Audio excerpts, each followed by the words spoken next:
Hiya gobshites, welcome to the Ultimate Movie Rank. Let's rank Green Goblin's Last Stand, the Spider-Man fan film that released a whole decade before Tobey Maguire appeared as the character, on a budget of only $400. While the acting leaves a little bit to be desired,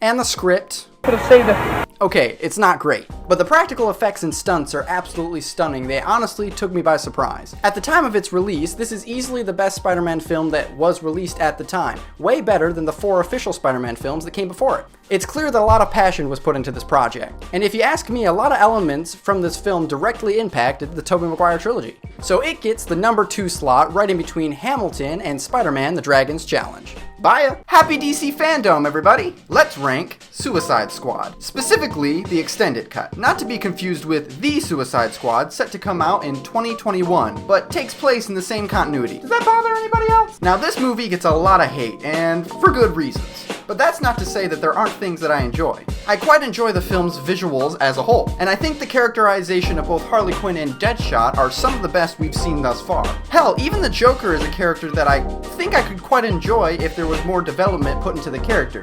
But that's the problem with this film in general. There seems to be a lack of a cohesive creative vision. It seems like this weird hodgepodge of ideas just thrown over a generic script. Majority of the characters are underdeveloped and boring. With every one thing that I think this film knocks out of the park, there's 12 other things that I feel just squeak out like a wet fart. To call this film great would be a flat out lie, but I don't hate it. It gets the number 3 spot, right in between Spider-Man: The Dragon's Challenge and Green Goblin's Last Stand. Bye. Let's rank Spider-Man, the great granddaddy of the MCU, that paved the way for the superhero renaissance alongside X-Men and Blade. Now this film is often regarded as a modern classic, and it's easy to see why. Despite large changes to the source material, this manages to perfectly capture the fun, campy nature of comic books. Not to mention it has one of the best superhero costumes ever put to screen. I mean, look at this thing! Mwah! But that's not to say it doesn't have its flaws. The CGI just isn't great, even for the time. And despite his best efforts, Tobey Maguire never really nails the quippiness of the web-slinger. Oh boy. Even with that in mind, this film is fantastic and still holds up 18 years later. So it easily gets the number 2 spot, falling right under Hamilton and beating Green Goblin's Last Stand. Bye. Let's rank New Mutants. It's finally out! And despite all odds, it manages to be one of the worst films in the X-Men franchise. In one word, it's bearable. Absolutely everything in this film, from the visuals to the basic plot elements, are spoon-fed to you, leaving absolutely no room for interpretation. The acting ranges from passable to horrible. But honestly, I've seen stranger things. To the film's credit, there are some interesting visuals here, but none of them are given any time to develop into anything meaningful. That being said, it's still not as bad as Dark Phoenix. It gets the number 5 spot, right under Suicide Squad, but before Spider-Man: The Dragon's Challenge. Bye. Let's rank Black Panther, in honor of Chadwick Boseman. I don't think anybody's denying that this is an absolutely beautiful film, with incredible incorporation of African culture. Not to mention, it gave us 2 of the best villains in the MCU. Now, it's not completely perfect. It has some wonky CGI and the rhinos in the final battle, and there is a painfully obvious fake death, but this film's true strength falls outside its 2-hour runtime. After finding out he had cancer, Chadwick decided to empower an icon rather than just lay on his back. He brought a symbol of hope to the black community, and that symbol will live on for generations and continue to push for further representation in film. It gets the number 3 spot, Wakanda Forever. Let's rank Mulan, the classic. So I don't know how nobody told me this, but this is probably the queerest movie that Disney's ever produced. I mean, it's literally a story about how a woman saves China with the power of drag. And I'm not even talking about the fact that she dresses up as a man. No, at the end of the movie, she literally dresses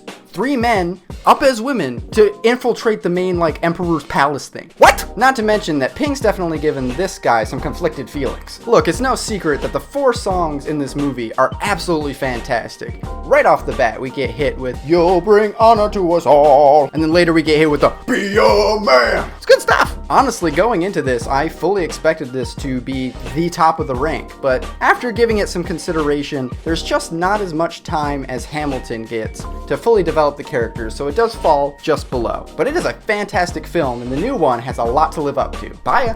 Let's rank The Terminator. I must say, it's both surprisingly good and kinda disappointing. My first observation for the film was that it was surprisingly quiet. When I go into a Terminator film, I expect a ton of dumb action, but I was surprised with the subtlety here. And the performances all around are A tier. It's kind of weird to say out loud, but Arnie does a great job of making it feel like I could peel his face off like a fruit roll-up and reveal that there's a robot underneath. The effects are a bit hit or miss though. I mean, a lot of the practical effects are clearly fake, but they do the job. But hands down, the best part about this film is Kyle. Why, you may ask? Fourth dimensional simp! We got a simp in the house! Not to mention, he actually manages to get the girl, so he's like the ultimate white knight. I mean, it's not perfect, but it's quite well put together despite its age. It still didn't meet my expectations for a Terminator film, but I'll admit that's kind of my fault. Still, it did make it kind of hard to rank. I've decided to put it at the number 5 spot, in between Black Panther and Green Goblin's Last Stand. Bye. Let's rank RoboCop, because Arthur here asked so nicely. Now this film actually took me by surprise with how good it was. I was expecting a lot of mindless 80s action, but I actually finished the film looking up RoboCop merchandise on Amazon. RoboCop does this incredible job at building a surreal city that somehow feels authentic and lived in. And this is amplified by a whole cast of genuine and charming characters, both heroic and villainous. And the effects hold up incredibly well for a 30-year-old film. But by far the most surprising part about this movie was its sound design. I've never been more enthralled about seeing a man slowly lumber across the screen, but I was.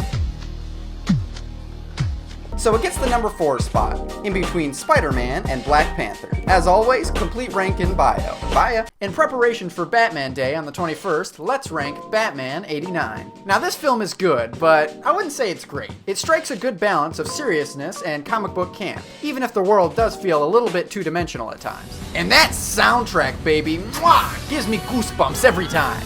I truly believe Jack Nicholson did an amazing job with Joker. He's fun, chaotic, and he has an amazing use of props. I would have preferred that they kept the Joker's origin a mystery. I will admit that I enjoy the fact that they made Jack the murderer of Bruce Wayne's parents. It adds a nice dichotomy, making Joker and Batman creations of one another. Likewise, I really enjoy Keaton's Batman, even if his poorly fitted suit makes him feel like a little kid in hand-me-downs. It's a solid picture that showed general audiences that comic book adaptations could be taken seriously. It gets the number 5 spot, in between RoboCop and Black Panther. Bye. Let's rank Batman Returns. This is Tim Burton working at full capacity. Comic book accuracy be damned. It's ridiculous, nonsensical, surreal, and a total frickin' blast! I mean, we have a penguin funeral for God's sake. I mean, no offense to our Lord and Savior Danny DeVito. We love you. But I'm not in love with his performance here. Catwoman, on the other hand, I absolutely fell in love with. It's a shame that her movie ended up going, less than ideal. It's even more unfortunate that we'll never see Burtonized versions of some of my favorite characters, like the Riddler and Clayface. On the bright side, this is a Christmas movie, and I love it. Honestly, looking back at it, it's probably one of my favorite holiday films of all time. In fact, I'm of the unpopular opinion that this is actually better than the first Batman film. It may not work as well as a film, but as an experience, it's almost unmatched. I mean, you cannot not have fun with this movie. So I'm giving it the number 4 spot. But trust me, it could go higher if you asked me on a different day. Right in between Spider-Man and RoboCop. Bye. Let's rank Spider-Man 2.1. Often regarded as the pinnacle of the first 5 Spider-Man films, and I don't disagree. In a lot of ways, it's the perfect sequel. It manages to craft a beautiful narrative with many callbacks to the first film to strengthen the narrative. The most obvious of these is when Peter saves a little girl from a burning building, a parallel to when Spider-Man does the same in the first film. In this scene, I couldn't help but notice that the little girl wears a cloak that's oddly similar to the one Green Goblin wears. In fact, her entire color palette is the reverse of Gobby's, as she wears reddish-pink clothes with a green cloak. Spider-Man goes to the rescue and is attacked. Peter goes to the rescue and is saved himself. It's these little details that make this such a great follow-up. My only gripe is that it loses a lot of the comic book camp that the first film has, but I think that's where the story needed to go. To no one's surprise, it gets the number 3 spot, in between Mulan and Spider-Man. Bye. Let's rank Blade. Thank you, that guy 1509, for the suggestion. Now this film is dated, but in the best way possible. I mean, this thing literally starts with a blood rave. The CGI aged like milk, the acting's corny as hell, and the tone's so edgy you might just cut yourself. And all this culminates into a picture that's so 90s that it actually functions like a breathing time capsule. Despite how bad it is, it's just so dang good! It may be my inner edgelord, but I have a great time every time I throw this movie on. So much so, I actually considered putting it above Black Panther. But some motherfuckers always trying to ice skate uphill. So it gets the number 9 spot, in between Black Panther and The Terminator. Byte, let's rank The Crow. For the far too many of you who don't know, The Crow tells the story of Eric, who on October 30th, aka Devil's Night, is murdered alongside his girlfriend. And exactly 1 year later,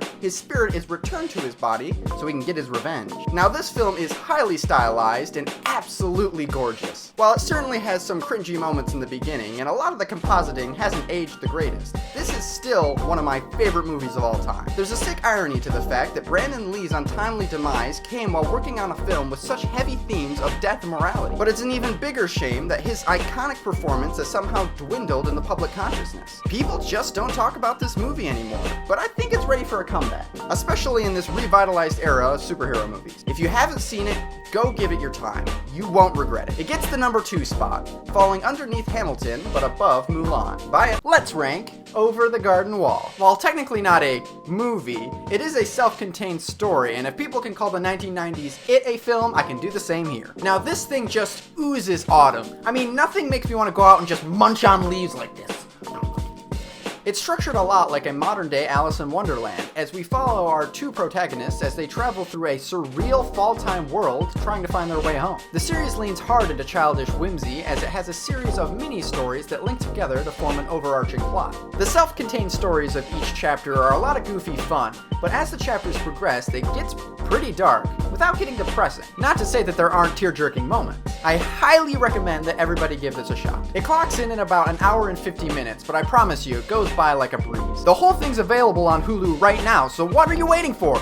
Go watch it, go! What are you still doing here? Go watch it! It gets the number 2 spot, surpassing The Crow, but not quite dethroning Hamilton. Bye. Let's rank Alien. Now this is my first time watching the horror classic, and I went into it half expecting to hate it. But boy was I wrong! Despite knowing every major plot point that the film had for me, it still managed to capture me in its claustrophobic grip. I'm not sure where the credit needs to go to, whether it be the amazing cinematography, the beautiful slow burn of the story, the surprisingly well-aged special effects, or the terrific performances by the cast. But I sat through the entire film keenly aware of how fast my heart was racing. And it is no secret that I am a sucker for a good creature design, and this movie has it. Boy oh boy does it have it. The way the xenomorph looks both organic and mechanically designed is absolutely terrific, and the subtle incorporation of human anatomy in the design is also a nice touch. It provides the implication that the alien takes on certain traits of its host, a concept that would be further explored in AVP. I mean, this may be a controversial stance, but